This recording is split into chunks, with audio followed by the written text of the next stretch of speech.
요한계시록 7장 9절에서 17절까지 말씀을 교독합니다. 2일 후에 내가 보니 각 나라와 족속과 백성과 방언에서 아무도 능히 셀 수 없는 큰 무리가 나와 흰옷을 입고 손에 종려가지를 들고 보좌 앞과 어린 양 앞에 서서 큰 소리로 외쳐 이르되 구원하심이 보좌에 앉으신 우리 하나님과 어린 양에게 있도다 하니, 모든 천사가 보좌와 장로들과 네 생물의 주위에 서 있다가 보좌 앞에 엎드려 얼굴을 대고 하나님께 경배하여 이르되 아멘. 찬송과 영광과 지혜와 감사와 존귀와 권능과 힘이 우리 하나님께 세세토록 있을지어다. 아멘 하더라. 장로 중 하나가 응답하여 나에게 이르되 이 흰옷 입은 자들이 누구며 또 어디서 왔느냐? 내가 말하기를 내 주여 당신이 아시나이다 하니, 그가 나에게 이르되 이는 큰 환난에서 나오는 자들인데 어린 양의 피에 그 옷을 씻어 희게 하였느니라. 그러므로 그들이 하나님의 보좌 앞에 있고 또 그의 성전에서 밤낮 하나님을 섬기매 보좌에 앉으신 이가 그들 위에 장막을 치시리니, 그들이 다시는 줄이지도 아니하며 목마르지도 아니하고 해나 아무 뜨거운 기운에 상하지도 아니하리니. 같이요.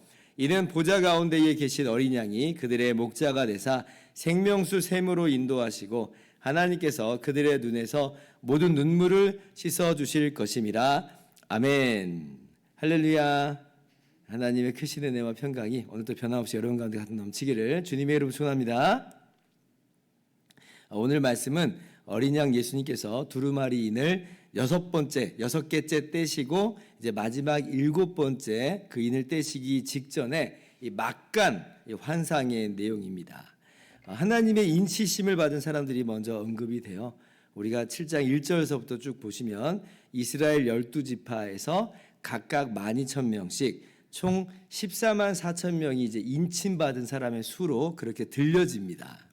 제가 어저께 오후에도 말씀을 드린 것처럼 이것은 전부 다 문자적으로 해석을 하든지 아니면 이것은 상징적으로 우리가 이해를 하든지 둘 중에 하나여야 된다 그랬습니다.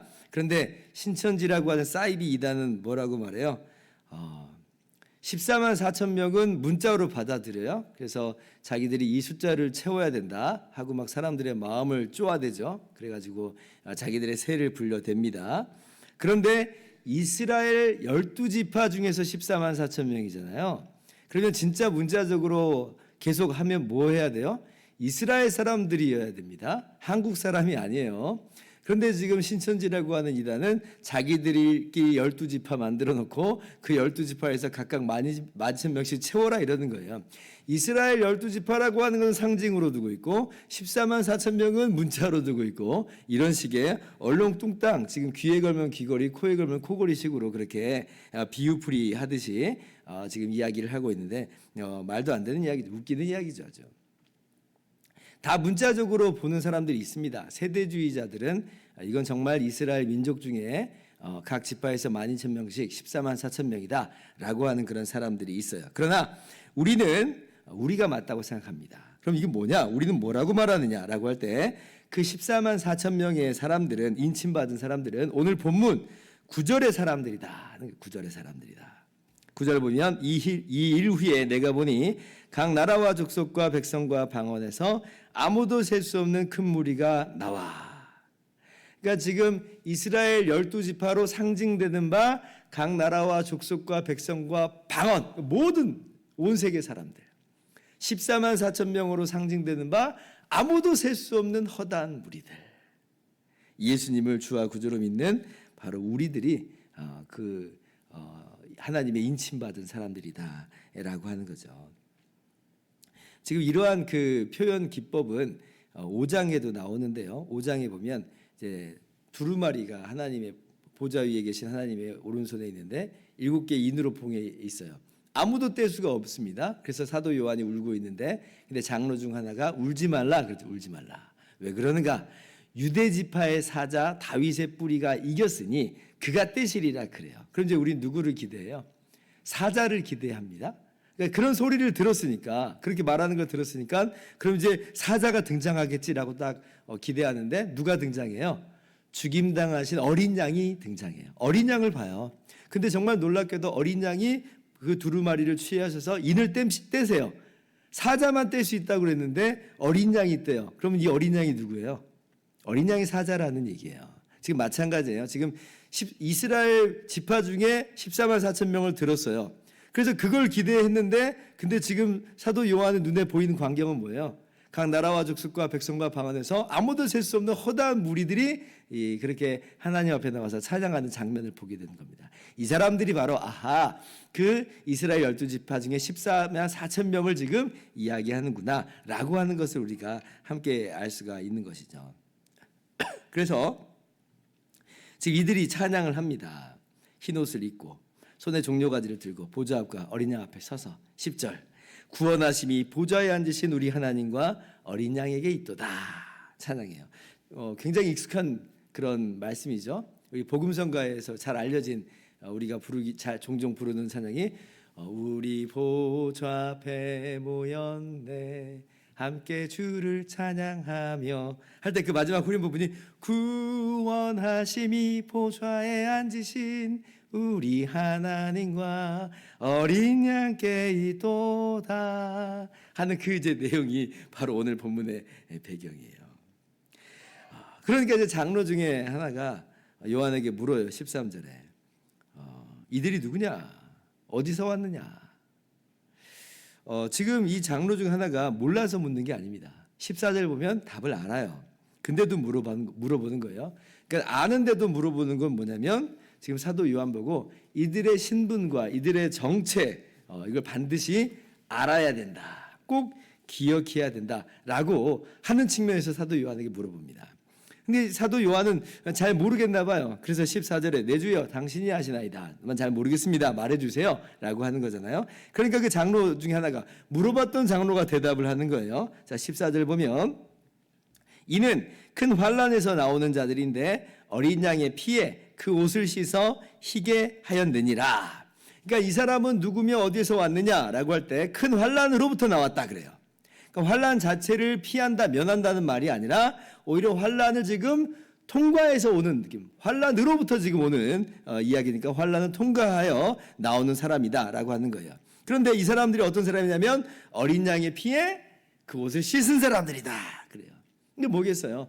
예수님의 십자가 보혈로 십자가 대속으로 말미암아 죄 씻음을 받은 바로 그러한 이야기를 지금 말하고 있는 거겠죠. 우리가 예수님의 십자가로 죄 용서받고 그렇죠? 거저 의롭다함을 얻은 자가 되었습니다.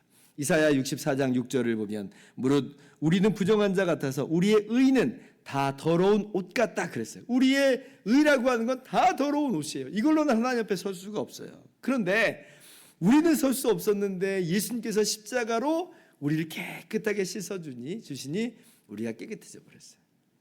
하나님 앞에 설 수 있는 존재가 되어버렸다. 예수님이 우리의 의가 되셨어요. 예수님이 우리의 의로서 우리는 예수님을 옷 입는 겁니다. 예수님을 옷 입어서 우리가 주님 앞에 설 수 있다. 갈라디아서 3장 27절 누구든지 그리스도와 합하여 세례를 받은 자는 그리스도로 옷 입었느니라. 그리스도로 옷 입었느니라.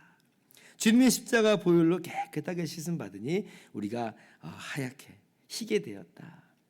그리고 이제 이것은 더 나아가서 요한계시록 19장 8절 보면 빛나고 깨끗한 세마포 옷을 입었다. 이제 그렇게 언급되는 게 있어요. 이것은 성도들의 옳은 행실이다 그렇게 말해요. 그래서 우리가 예수 그리스도로 옷 입은 사람들은 자연스럽게 우리가 어떤 열매를 맺게 되냐면 옳은 행실로서 주님을 닮아가는 모습으로서 열매를 맺게 되어 있는 것이죠. 그래서 지금 이 정리를 해보자면 지금 이 구원 인침받은 이스라엘 지파의 14만 4천 명은 누구냐? 각 나라와 족속과 백성과 방언에서 구원받은 하나님의 백성들인데 누구냐? 우리들이다. 우리들을 말하고 있는 거예요. 그러니까 우리가 이 사람들하고 상관없는 그런 시각에서 바라보는 게 아니라 우리들의 이야기구나라고 봐야죠. 사도 요한도 지금 바로 그렇게 보고 있을 거예요. 이건 지금 우리들의 이야기구나. 우리들의 이야기구나. 그러면 사도 요한에게는 더욱더 이것이 감개무량합니다. 왜냐하면 지금 당시에 1세기의 교회가 어떤 처한 상황이라고 했어요. 환난 중에 있다고 그랬어요. 환난 중에.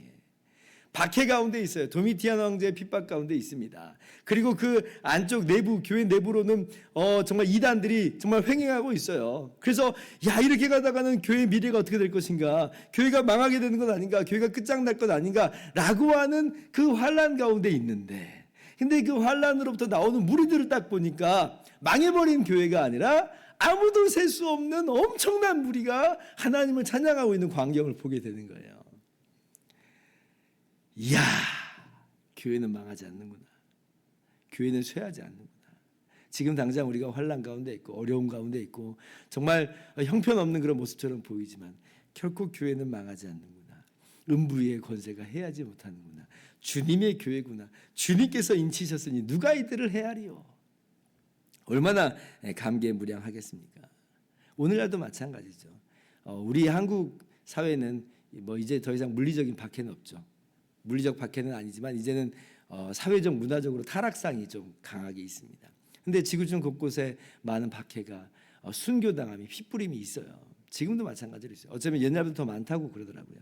그러나 그들에게도 동일한 소망이 있는 건 뭐냐? 우리에게도 마찬가지인데 우리는 허다한 무리에서 하나님 앞에 설 자들입니다. 환난 가운데서 나와 주님의 십자가로 피 뿌린 그 옷으로서 하나님을 찬양하며 경배하는 모습으로 나온다는 거죠. 그래서 아까 우리가 불렀던 그 찬양이 제목이 비전이에요. 비전. 그러니까 우리가 보는 비전은 바로 이거인 거예요. 우리의 현재이기도 하고 우리의 미래이기도 하다.